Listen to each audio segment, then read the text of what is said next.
Hi everyone, I'm back with another Teaching Tuesdays from the simulators.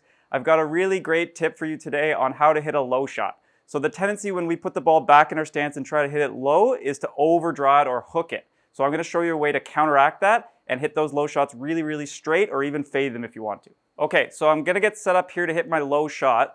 I think everybody kind of has a basic idea of how to hit a low shot, right? There's basically three things. We're going to move the ball back in our stance. We're going to choke up on this club a little bit. And we're going to just swing an abbreviated 3/4 backswing and 3/4 follow through. Okay, so that's your basic punch shot. So once I get set up, I've put the ball back in my stance, but my alignments have remained the same. Let's say I'm square to my target, okay? So if I'm square to my target, but the ball's way back in my stance, I'm more likely, all things being equal, to start this ball way to the right and have a draw bias because the ball's back, so my club is going to hit it earlier in the swing arc. Okay, the club hasn't had time to square up to my target line. Okay, so what's the result of that is going to be a shot that starts to the right and draws if the face was close to square. Okay, so to counteract that, all we need to do, we're going to keep the ball back in our stance, but we're going to open our stance.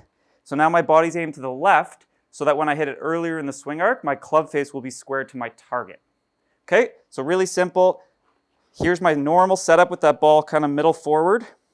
I'm going to move it back in my stance, and then I'm going to open my stance. So now my body's pointing left, but the club face is square, and when I hit that ball, my swing arc will be kind of zeroed out, so the ball will go straight, or maybe have even a little bit of a fade. Okay, so I'm going to get set up like normal, first of all, ball in the middle, or slightly forward in my stance with a 6-iron.